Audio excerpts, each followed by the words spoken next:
Hello everyone, welcome back to my channel. চলে আসলাম নতুন একটা ব্লগ নিয়ে তোমাদের সাথে শেয়ার করার জন্য। তো সকালে ব্লগটা স্টার্ট করে দিয়েছিলাম, তখন প্রায় 8টার মতন বাজে হয়তো।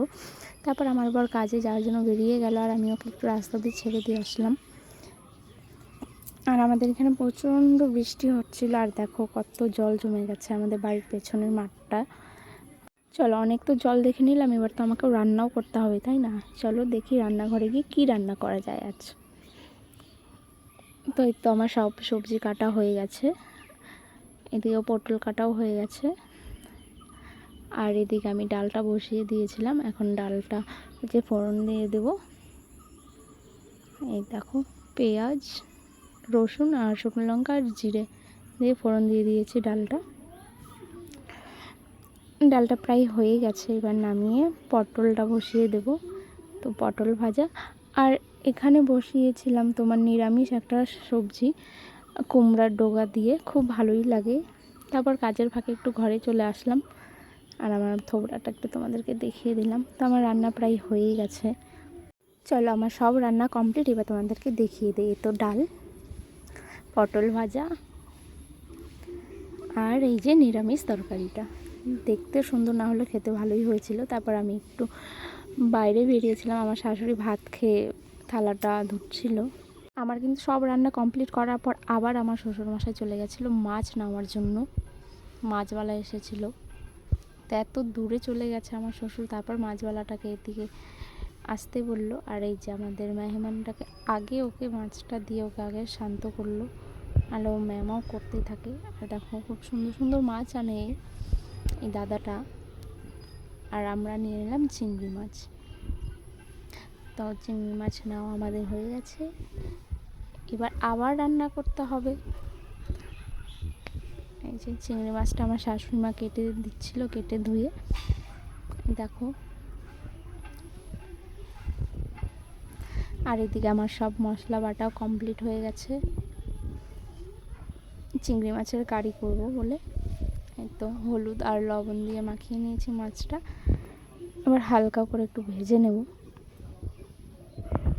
বেশি কড়া করে ভাজলে পরে মাছটা হচ্ছে কেমন শক্ত শক্ত হয়ে যায় বলে হালকা হালকা করে ভেজে নিয়েছি। তো মাছ ভাজাটা আমার কমপ্লিট হয়ে গেছে, এখন রান্নাটা বসিয়ে দিই। চলো, তো জিরাটা ফোড়ন দিয়ে দিয়েছি, তারপর মশলাগুলোও দিয়ে দিলাম। এখানে ছিল জিরে, লঙ্কা, আদা, পেঁয়াজ, টমেটো ছিল, আর হচ্ছে পরে লবণ আর হলুদ দিয়ে ভালো মতন কষিয়ে নেব। দেখো আমার প্রায় কষানো হয়ে গেছে। তারপর জলটা দিয়ে দিয়েছিলাম, তারপর কয়েকটা কাঁচা লঙ্কা চিড়ে দিয়ে দিয়েছিলাম।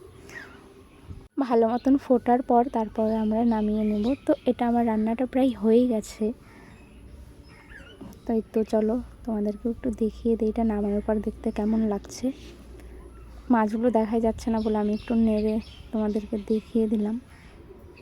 দেখার পর যার খেতে ইচ্ছা করবে প্লিজ আমাদের বাড়িতে চলে এসো, তোমাদেরকে একদিন রান্না করে খাওয়াবো। রান্নাঘরের কাজ সব শেষ করে তারপর ঘরে চলে আসলাম। বৃষ্টি পড়া শুরু হয়ে গেছে আবার। এখানে এত বৃষ্টি হয় কি আর বলবো, থামতেই চায় না বৃষ্টি। তারপর আমি স্নান করেও চলে আসলাম। এখন একটু সাজুগুজু করে নেব স্নান করার পর, যেটা মেন। তো আমার সাজুগুজু করাও হয়ে গেছে। দেখো তখন মুখটা কেমন লাগছিল আর এখন মুখটা কেমন লাগছে। আর জানলাটা খুলে আমার খুব ঢং করতে ইচ্ছা করে এখানটায়, আর খুবই ভালো লাগে আমার এই সাইডটা। জঙ্গল হয়ে থাকলেও তবুও ভালো লাগে, কারণ জানলাটা খুললে পাহাড়টা দেখা যায়। আর আমার ফোনে ক্যামেরাটা অত ভালো না বলে ক্যাপচার করতে পারিনি। তো চলো, অনেক ঢং হয়ে গেছে, এবার ভাত খেয়ে নিই। এই তো বসে পড়ছি ভাত খেতে। চিংড়ি মাছের কারিটা কিন্তু সত্যি খুব ভালো হয়েছিল খেতে। তো আমার খাওয়া কমপ্লিট। দেখো পুরো থাল ফাঁকা করে দিয়েছি। তোমাদের সাথে কথা বলতে বলতে আমার গলাটা শুকিয়ে গেছে, আর একটু জল খেয়ে নিই। তো জল খাওয়া হয়ে গেছে, আর তখন প্রায় দুপুর 2টা বাজে। আর আমার দুপুরবেলা একটু না ঘুমোলে ভালোই লাগে না, মনে হয় কি যেন একটা করিনি। তো চলো ঘুমিয়ে তারপর দেখা হচ্ছে। তো ঘুম থেকে উঠে গেছি, তখন প্রায় 4:30 বাজে। ঘুম থেকে উঠে দেখি শাশুড়ি মা আমার কি করেছে, কাজটা ঘুমিয়ে পড়েছে টিভি চালিয়ে, আর এদিকে লাইটটাও জ্বালানো ছিল আর টিভিটাও। তারপর আমি টিভিটা অফ করে দিলাম সুন্দর করে। এই তো তারপর আমি বেরিয়ে গেলাম রাস্তা থেকে একটু ঘুরে আসি। তো দেখো রাস্তার খুবই খারাপ অবস্থা, এখানে প্রচুর বৃষ্টি হয় আর অনেক জল জমে থাকে ওই সামনে, আর এই সাইডটাতেও হালকা হালকা জল জমে আছে ওই। আর এই যে আমাদের বাড়ির মহারানী ডেইজি, এখন বেশি আর পাত্তা দেয় না ডেইজি, কারণ আমি অনেকদিন বাড়ি ছিলাম না, তার জন্য হয়তো ভুলে গেছে। তারপর বিকেলবেলা মনটা খুব খাই খাই করছিল যে কী খাবো ভাবছিলাম, তারপর ভাবলাম যে ঘরে তো অনেকগুলো পেঁপে ছিল, তাহলে একটু মোমো বানানো যাক। তো আমার পেঁপেটা ছুলে কেটে ধুয়ে নিয়েছি, এবার ময়দাটা মাখাবো। আর এদিকে আমার এটাও হয়ে গেছে পেঁপেটা, আর পেঁয়াজটাও কোচানো হয়ে গিয়েছে, এদিকে ময়দা মাখানোটাও হয়ে গেছে। তারপরে শাশুড়িকে ঘুম থেকে উঠিয়ে বললাম যে তুমি বেলে দাও, আমি মোমোটা বানিয়ে নিই।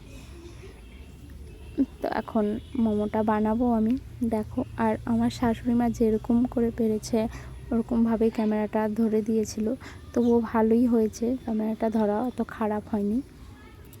আর আমার ফোনে ক্যামেরাটা তো ভালো না বলে অত ক্লিয়ার হয়নি, তবুও চলো তোমাদেরকে একটু জুম করে দেখিয়ে দিই আমার মোমো বানানোটা। আর সবগুলো মোমো কিন্তু আমি নিজেই বানিয়েছি, আর আমার শাশুড়িমা বেলে বেলে দিয়েছে সব, আমরা দুজনে মিলেই করেছি। এই দেখো, আর কি যে মোমো বানাতে পারো না আমার বাড়িতে এসে আমি শিখিয়ে দেবো তোমাদের,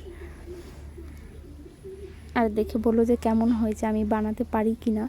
অত দোকানের মতন তো অত সুন্দর করে বানাতে পারি না, তবু যতটুকু পারি সেইভাবেই বানিয়েছি। তো আমার এই তো মোমো সব পেঁচানো কমপ্লিট হয়ে গেছে, এবার চলো বসিয়ে দিই। বেশি বানানো হয়নি, 3 ক্রেটই বানানো হয়েছিল। জলটা গরম হয়ে গেছে, এবার মোমোটা বসিয়ে দিলাম। তো এই দেখো বানানো হয়ে গেছে, পুরো মোমো রেডি। এখন চলো শ্বশুরমশাইকে আগে দিয়ে আসি মোমোটা, তারপরে আমার আর শাশুড়ি মায়ের জন্য, আর বড় প্লেটটা আমার, ছোট প্লেটটা শাশুড়ি মায়ের জন্য। তারপর আমি ঘরে চলে আসলাম, ঘরে এসে খাচ্ছিলাম, ভালোই হয়েছিল খেতে বেশ। আর পেঁপের মোমো কে কে খেয়েছো জানিও, কেমন লাগে তোমাদের পেঁপের মোমোটা খেতে, আমার কাছে কিন্তু বেশ ভালোই লেগেছিলো। তারপর আমার বরমশাই চলে আসছে কাজের থেকে, আর ওকে গিয়ে মোমোটা দিতেই তো পুরো খুশি হয়ে গেছে, দেখো হাতটাও ঘষে নিল। আর খাওয়ার পর ওর রিয়াকশানটা সেই ছিল। তো গাইস, আজকের ভিডিওটা আমি এখানেই শেষ করছি। ভালো লাগলে লাইক কমেন্ট শেয়ার করে দিও, আর যারা আমার চ্যানেলে নতুন আছে তারা আমার চ্যানেলটা সাবস্ক্রাইব করে দিও, যারা ফেসবুক পেজ থেকে দেখছো তারা ফেসবুক পেজটি ফলো করে দিও। বাই।